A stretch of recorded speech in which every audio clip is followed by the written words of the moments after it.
اس کے بعد آگے یہ بات بیان فرمائی جا رہی ہے کہ یا وانکحوا الایام منکم والصالحین من عبادکم، اے ایمان والو، فرمایا جا رہا ہے کہ تم میں سے جو بے نکاح ہیں، جن کا بھی نکاح نہیں ہوا، جن کی بھی شادی نہیں ہوئی، فرمایا کہ ان کی وانکحوا الایام، ان کی نکاح کروا دو، ان کی شادیاں کروا دو، ان یکونوا فقراء یغنہم اللہ، فرمایا کہ اگر وہ فقیر ہیں، اگر وہ غریب ہیں، فقیر ہیں، اس شادی کی برکت سے، نکاح کی برکت سے اللہ ان کو یغنہم اللہ، ان کو غنی کر دے گا اللہ تعالیٰ، من فضلی، اپنے فضل سے۔ آج یہی وہ چیزیں کہ لوگ اپنے بچوں کی یا بچیوں کی تو خیر نہیں، بیٹوں کی خاص طور پر شادیاں اس لیے بہت لیٹ کر دیتے ہیں کہ جی ابھی اس نے کمانا نہیں شروع کیا، تو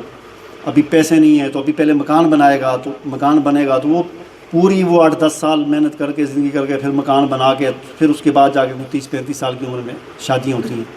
یہ یعنی بہت ایک غلط چیز ہے۔ پہلے اسلام میں تو بلوغت کے فوراً بعد جو ہے وہ شادی کرنے کا حکم ہے، بچیوں کی بھی کر دینی چاہیے، بچوں کی بھی کر دینی چاہیے۔ تو یہاں پر یہی فلسفہ سمجھایا جا رہا ہے کہ اس فقر کے ڈر سے نکاح کو لیٹ نہ کرو، تم نکاح کرو، یغنی فقراء، ان یکونوا فقراء، اگر وہ فقیر ہیں تو اللہ ان کو غنی کر دے گا اپنے فضل سے۔ ولیستعفف، اور پھر اس بات کو ذکر کیا ہے کہ ہر چیز اللہ تعالیٰ کی تسبیح کرتی ہے۔ الم تر ان اللہ یسبح لہ من فی السماوات والارض والطیر صافات، کیا آپ نے دیکھا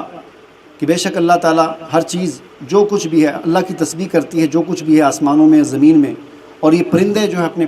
پر پھیلائے ہوئے، یہ بھی اللہ کی تسبیح کرتے ہیں۔ کل قد علم صلاتہ و تسبیحہ،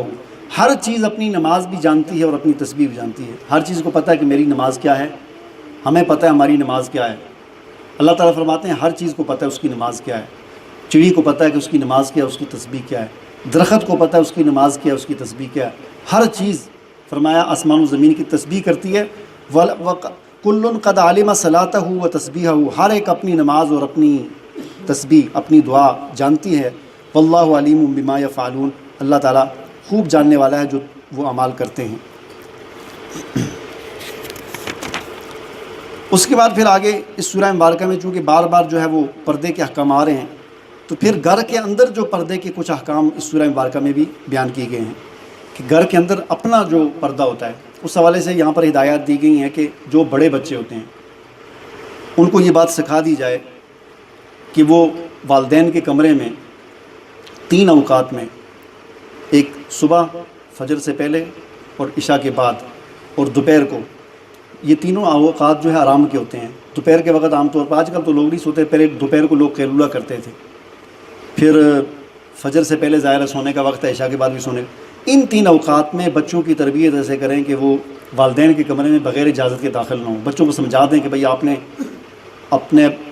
ماں سے، باپ سے کوئی ملنا ہے، کوئی کام کر بات کرنی ہے تو ان 3 اوقات میں جب کمرے میں آنا ہو تو دروازہ کھٹکا کر یہ اجازت لے کر آیا کرو، ہم سے پوچھ کر آیا کرو کہ اندر آ جائیں ہم، تو ہم کہیں آ جاؤ تو پھر آ جاؤ۔ اس حوالے سے گھر کے اندر کے جو ہے وہ بتایا جا رہا ہے۔ اس کے بعد ایک اور چیز اس سورہ مبارکہ میں ایک آیت کے اندر بڑی اہم چیز بیان فرمائی ہے، وہ یہ ہے کہ وعد اللہ الذین آمنوا منکم وعملوا الصالحات لیستخلفنہم فی الارض کما استخلف الذین من قبلہم، اللہ تعالیٰ کا وعدہ ہے ایمان والوں کے ساتھ، تم میں سے جو ایمان والے ہیں ان سے اللہ کا یہ وعدہ ہے، تم میں سے جو ایمان والے ہیں اور اچھے اعمال کرنے والے ہیں ان کے ساتھ اللہ کا یہ وعدہ ہے، لیستخلفنہم فی الارض، کہ اللہ ان کو زمین میں خلافت عطا کرے گا، اقتدار عطا کرے گا ان کو، کما استخلف الذین من قبلہم، جیسا کہ پہلے لوگوں کو اللہ نے خلافت اور اقتدار عطا کیا ہے، وَلَيُمَكِّنَنَّ لَهُمْ دِينَهُمُ الَّذِي ارْتَضَىٰ لَهُمْ، اور قائم کرے گا ان کے دین کو جو ان کے لیے اللہ نے پسند کیا ہے، وَلَيُبَدِّلَنَّهُم مِّن بَعْدِ خَوْفِهِمْ أَمْنًا، اور خوف کو امن کی حالت میں تبدیل کرے گا۔ یہ اللہ کا وعدہ ہے، بس تم کیا کرو، ایمان اور عمل صالح، یعنی اس چیز کو، یہ 2 بنیاد ہیں ایک مسلمان کی، بنیادیں ہیں ایمان اور عمل صالح، اس پر تم قائم رہو تو اللہ کا وعدہ ہے تم سے کہ اللہ تمہیں زمین میں اقتدار اور خلافت عطا کرے گا، اور تمہاری جو خوف کی حالت ہے اس کو اللہ تعالیٰ امن کی حالت میں تبدیل کرے گا، اور تمہارے برے حالات کو اچھے حالات کے اندر تبدیل کرے گا۔ یعبدوننی، میری ہی بندگی کرو، لا یشرکون بی، میرے ساتھ کسی کو شریک نہ کرو، ومن کفر بعد ذلک فاولئک هم الفاسقون، وقیموا الصلاۃ وآتوا الزکاۃ واطیعوا الرسول نماز قائم کرو، زکوٰۃ دو، اور رسول اللہ صلی اللہ علیہ وسلم کی اطاعت کرو، لعلکم ترحمون، تاکہ تم پر رحم کیا جائے۔ دعا کریں اللہ تعالیٰ عمل کرنے کی توفیق عطا فرمائے۔